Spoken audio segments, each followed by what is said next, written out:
Alhamdulillahi Rabbil Alameen wa salatu wa salam ala Sayyidil Mursaleen amma ba'd. The question is asking here, can we have activities in the masjid such as wrestling and other things like that? Is that allowed, or does it contradict the etiquettes of the masjid? Now, to answer this question, we have a hadith in Bukhari and Muslim. Aisha radiallahu anha said that the Messenger of Allah saw some young men. They were doing martial arts, so to speak, in the masjid. And Aisha radiallahu anha wanted to look at them and what they were doing.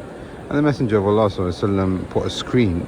So he became the screen for her, so she was looking at them whilst they couldn't see her.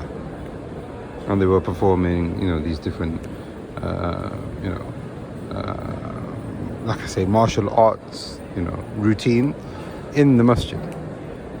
Imam al-Nasa'i rahimahullah has a similar narration to this, and he writes in his Sunan chapter title, the permissibility of having such activities in the masjid, or something in that regard. He has a chapter title where it basically says the permissibility of having these kind of activities in the masjid.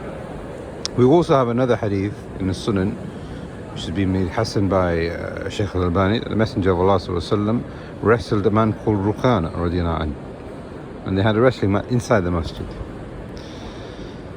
Now, this might come a bit surprising for certain people, because some people are very strict in the way that the masjid is being used. They say that speech should not be allowed unless if it is concerning the dhikr of Allah, and there are certain things that shouldn't take place in the masjid, and they are right. They're absolutely correct. Sha'bi rahimahullah narrates that Umar bin Abdul Aziz used to dislike these kind of things in the masjid, and he used to put a stop to it in order to preserve the masjid. This is understanding from the Salaf.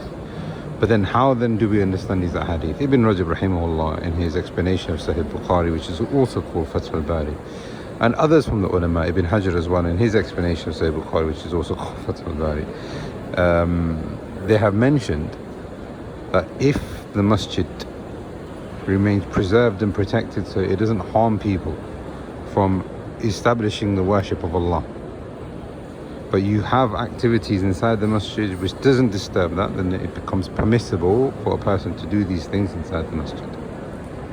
On the condition, like we said, that it doesn't distract people, but also on the condition that it doesn't affect the masjid itself, because the masjid quite often is a waqf, and these things cannot be disturbed. So if you're going to have activities in the masjid, but then things are going to get damaged, or things are going to get messed up in the masjid, then that's not allowed. You have to preserve the well-being of the masjid, the look of it, the smell of it, the maintenance, etc. All these things must be. But if these conditions can be preserved and looked after, then these things become permissible, as the ulama have mentioned. Not mustahab, not wajib, but permissible to have them, especially if it's going to, as they have mentioned, as we find from the hadith in Bukhari and Muslim, what those young men were doing. The explanation is that they were doing martial arts because those things would help, for the person to be fit bodily, have a good physique, but also those things then can be used in the obedience of Allah subhanahu wa ta'ala. So activities that take place in the masjid must be with that same objective. Things that are going to be beneficial for a person to obey Allah subhanahu wa ta'ala and establish his religion. As for having activities in the masjid which have no benefit, but people say, oh, it's going to bring the youth in and this and that, then I would say that these things should be refrained from the masjid, because of the fact that the ulama have mentioned that these activities are making people closer to Allah, so it will increase their obedience.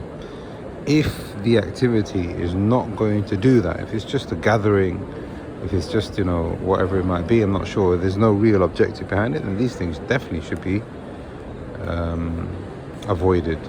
We ask Allah subhanahu wa ta'ala that He connects us to the masjid, so that we'll be underneath His arsh on the day where there will be no shade except His. Allahu a'lam, sallallahu ala nabiyyina Muhammad.